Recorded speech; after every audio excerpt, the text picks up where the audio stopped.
I just got a text from Domino's. Half price pizza. I'm on a diet. Hi, it is Monday the 28th of March, you guys. This is Detective.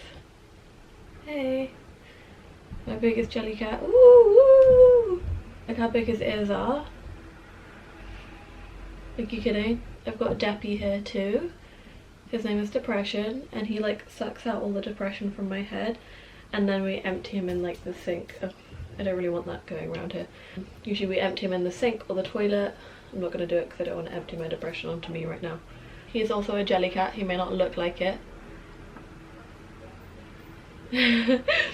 He's part of the new Jub Jub range. Okay, enough talk about Jellycat. Hey, today I am doing, oh my god, I just got a bit of anxiety. I'm quaking in my boots. I did like a question time on my Instagram. Shooting a Q&A today, ask away questions about living in the psych ward. So that's what today is about. Excuse my lisp. So I chose like 15 to 20 questions, and then I'm also going to talk about something that happened to me recently. I'm just gonna go ahead. Okay. Shaking quite a bit. I'm off my meds at the moment because a lot of reasons, but don't go off your meds, kids. It's not good. I'm not having the best time.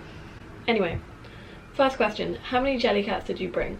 So I originally brought like 3 jelly cats with me to begin with because I wasn't sure how many I was allowed, and then when I had like visitors and stuff, like I would ask my boyfriend at the time to like come and bring me some more, or if I had like a home visit I would go home and bring some back because I liked having them around. And me and like everyone in the ward, like when we became friends and stuff, we all became obsessed with jelly cats, so we would like order them online to the hospital and gift them to each other. It was really cute, so we all ended up having so many jelly cats on the ward. I love that people ask that. And personally, I was just having such a tough time in life, and I got a psychiatrist, I had a therapist, and I got moved over to a consultant who thought that it was a good idea for me to go to a place called the Priory, which is like a psych ward. So I lived in the hospital in 2020 for a little bit, up until Christmas, and then I came out for a few months, and then I went back again in 2021. And I stayed there for a bit longer. By the way, I would just like to say that everything in this video is my own personal opinion and personal preference, and my answers to these questions is my personal experience. It's not going to be the same everywhere you go. Obviously I went to one specific place, and it was a private hospital, so it wasn't like NHS, and yeah, just putting that out there.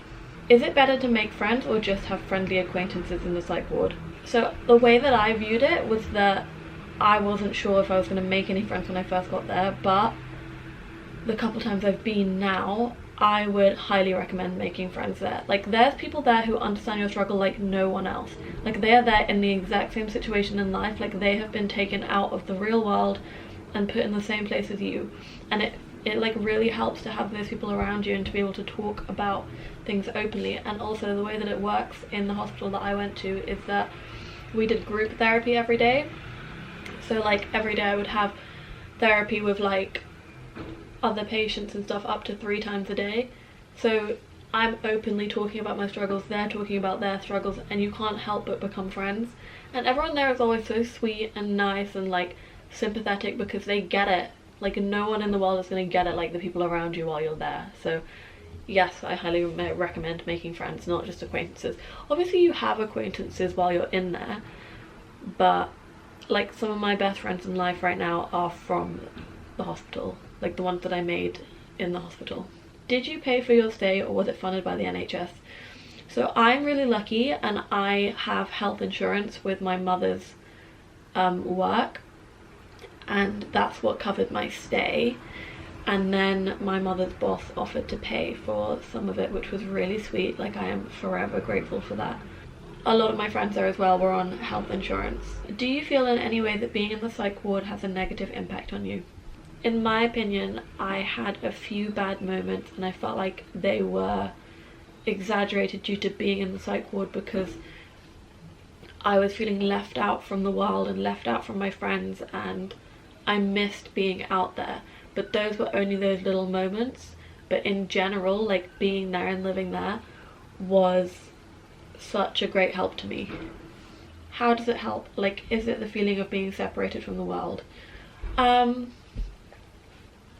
I don't really want to go into how it helps because I feel like that's such a broad question, but obviously you're there, living there, and you're on watch 24-hour, like, and you are in therapy up to 3 times a day, like I said. You're there, you see your consultant multiple times a week.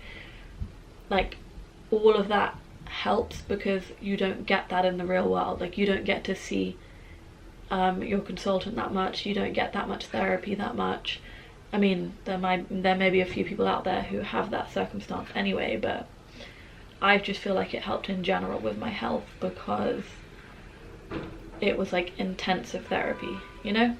Yeah, being separated from the outside world, I felt was a good thing. Like, the first time I went there, I didn't have contact with people over the phone. Like, I wasn't in contact with friends or family. Like, I would just call them from the ward, or I would have visitors, or my mum would just send flowers, that kind of thing. But the way that I think being separated from the outside world helped a lot. Like, I didn't have distractions, things upsetting me like they would in normal life. Like, I was there just to focus on getting better. Like, I wasn't out drinking, out clubbing. I didn't have to think about like meals and going out to eat. I don't know, I just personally felt like being separated from the world was a good thing for me. What would the food / meals be like? Do they cook for you, or do you do it yourself and / snacks?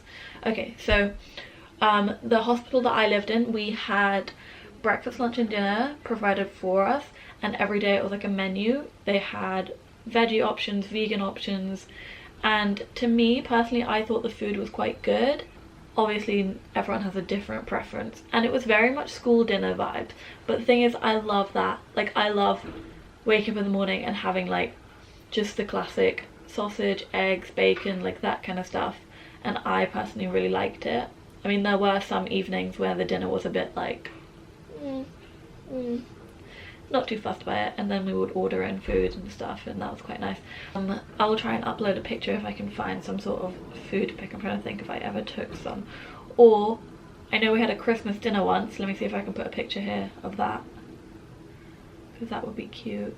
Snacks wise, we were allowed out. Like, we would be able to go up to the nurse station and be like, hey, can I please go to M&S, which was our local supermarket, and they'd be like, yeah. So you sign out and you go and you can get snacks and stuff, and then when you get back you have to show everything that's in your bags and you get checked, and they get to choose what you're allowed. So look, for example, a can of Coke, because it was in a can, you couldn't have that. They would keep that for you, and you can go and ask for it when you're ready to drink it.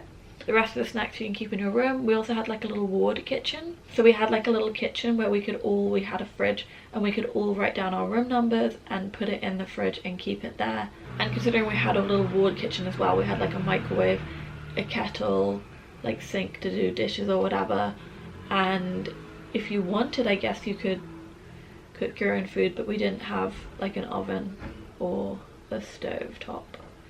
So yeah, wait, I just found a picture of some of the Jellycats I brought the first time I went, and this is a picture of my room the first time I went. That's not very clear, I'm so sorry you guys. This is me with Friche and Monsieur. I brought them the second time round. So this is my timetable I was going to talk about. So when you get there, it's almost like a school timetable that you get given. It's Monday, Tuesday, Wednesday, Thursday, Friday, Saturday, Sunday. I don't know why I just listed the days of the week. That was unnecessary. And they circle every class or therapy session that you're going to. My first session was at 9:30 in the morning, and then my next one was at 10:30, then 1:30, and then I had optional ones at 3:30. Do your agencies support this? Yes. I cannot stress this enough. I feel like I get this question a lot. My management and my manager, greatest people on the planet, they understand it. And the thing is, when I signed with these people and my agency as well, I signed with them letting them know like what my life is like and what I'm like and what goes on in my head, you know, because I only wanted to be with people that got it and understood it and wanted to try and understand it if they didn't at first. There's no way in hell that any of my agencies or management would ever be like, no, this is not working for us, considering what I was going through. They would never. Were you restricted to what you could do? Yeah. So basically we were allowed out. Like I said before, we could go up to the nursing station and we could ask for leave for, let's say, the day, and we could hang out with other patients, and you would be assessed before you could leave, and you would sign out what time you're leaving, what time you're planning on coming back, if you have your phone with you, and they write down what you're wearing, and you tell them what you're going to do and where you're going and who you're going with. Yeah, and if needed, then they will give you meds to take while you're out as well. But yeah, in general, we kind of had to just stay on the grounds, and I don't like using the word restricted, because we were very free. Like, it was our choice if we wanted to go to the classes or not. Obviously we would be encouraged, but if we weren't feeling up to it, we weren't forced, you know. Can your boyfriend visit daily? Yes. Like, if I wanted, I could have had visitors every day, but I personally didn't want that, because it can become a bit overwhelming and feels like you're in the outside world a lot. But the way that it worked, the program that I was on, and how I was dealing with treatment at the time, with me as the patient, I think they looked at it as like I was allowed a visitor whenever, because like I said, in my timetable I had hour slots of when I had therapy and when I didn't, so I could have visitors kind of whenever, like every day if I wanted. Any scary stories about them that are real? Personally, I think the way that psych wards are viewed, and like, you know when you watch like horror movies and they're like, you know when you watch horror movies and they're like, oh, an abandoned mental hospital, and then it's just like, it looks crazy in there, like blood everywhere, all that shit. It's nothing like that at all. It's, well, the place that I went to was nothing like that. There were a few scary things that would happen, but they would be personal things, like if I did something or you would overhear something happening, but I don't really want to get into that because I think that may be a bit too personal. How much contact do you have / keep with the outside world? I feel like I kind of covered that a little bit, but I had my phone. Like, the second time I went in there, I could text whoever I wanted, call whoever I wanted, except that where our hospital was on the grounds, we had terrible internet. Like, the internet just did not work whatsoever. You had to sit in a specific place. Like, there was one chair in the TV room that we were allowed to sit in, and we would all like be like, can I sit there? Or like, do you want to swap? Or like, 3 or 4 of us would just sit in the same spot on our phone and go on like trying to get internet. Are you together with other people who have BPD, or does everyone have different diagnoses? Everybody has a different diagnosis when you get there, and you can discuss it if you want with people, and like I did, I found other friends who also had BPD, and it was amazing to be able to talk to them about that kind of stuff. But in general, you live on a ward with people that have all kinds of things going on. Did you find it easy to make friends there? Hope you're doing well. Oh, thank you. So I remember this one specific, let me answer the question. Yeah, I found it kind of easy to make friends because obviously you're living with each other and you're with each other 24/7. You're in classes, like I said before, you're in therapy and you're opening up about things, they're opening up about things, and you know, you're living with people that get it more than majority of people. I remember this one time, it was the first ever time in hospital, and I was so nervous and scared. I just stayed in my room reading my book for a while, and then I went to my first class, and it was me and my 2 friends, well, 2 of my best friends now, but at the time they were strangers and I was so terrified, called Rory and Katie, and we had this therapy session together, and I had an epiphany because we were talking about addictions and stuff, and I realized that I had a love addiction, and then they started talking about like their opinions on it and stuff, and we just sort of clicked, and then we finished the class and we walked out and they were like, so hey, nice to meet you, and I was like, hi, and then it was like high school, and we just kind of walked down the corridor together, getting to know each other, because they'd been there before me, they were already living there together, and they would be like, hey, want to come to lunch? And I'd be like, yay, I'd be like, yes please, because like it was so nice to have people to come and be like, hey, do you want to sit with us? How controlling are they with food? It really scares me. I would say they're not controlling at all. Obviously we had breakfast, lunch and dinner, and we were allowed to go out and get snacks, and sometimes in the morning I would get a phone call, like you have a little telephone in your room, and they would be like, hey, it's breakfast by the way, and I'd be like, okay, I'm gonna come. Or if you wanted to skip breakfast, you don't have to go. If you want to skip lunch, you don't have to go. Like, Nobody forces you, but if they notice you're not eating, they'll come along and encourage you, you know? How do you visit friends or boyfriends and go out, etc., like nights out?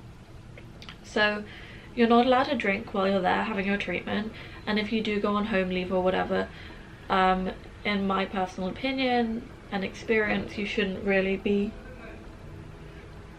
getting distracted.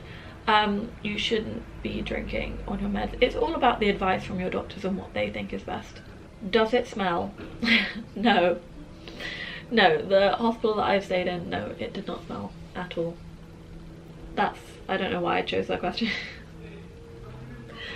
Okay, anyway, like I said, I thought I would talk about something that happened to me recently. It's about a week ago now. I've been having quite a tough time in life. I've been feeling really alone and just so down. And I kind of just haven't been taking my own advice, where you're supposed to reach out and talk to your friends and talk to people, talk to anyone, tell people what's going on. Anyway, I felt really, really, really alone one day, just everything building up and missing people and thinking like what's going on kind of thing. And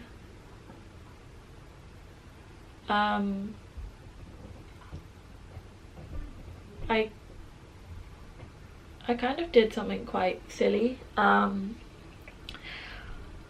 I took out all of my meds. Like, I had like a big stash of all my meds, some that I hadn't been taking in the past, and I just felt really down. I poured myself like a large glass of tequila and I downed it, and I drank that. And trigger warning, you guys, turn it off if you're done with the vlog here. And I actually took all of my pills. Like, I laid them all out, I emptied them out onto a plate, and I just ate all of them till I couldn't see, until I blacked out, hoping basically to just not be here anymore, because things have just been weird in life. And like, you know, when you're just like feeling like so alone and not knowing like where to go, who to turn to, like missing people or not knowing what's going on between you and certain people. And obviously, like, I have BPD, so I feel things a lot stronger than other people, which is super annoying because like I don't need that. Like, but yeah, I was kind of just hoping to not be here anymore. Anyway, long story short, people got involved, somebody found me, ambulance was called, and I was taken to hospital, and I stayed there for a little bit. But look at me, bouncing back, and I'm proud of myself. We can all bounce back. And like, I didn't even say what happened on Instagram, but the nice messages that have been coming through from you guys and stuff have been warming my heart, and just like, just thank you. Like, thank you so much. And like I always say, I'm here with you and you're here with me. We can do this. We got this.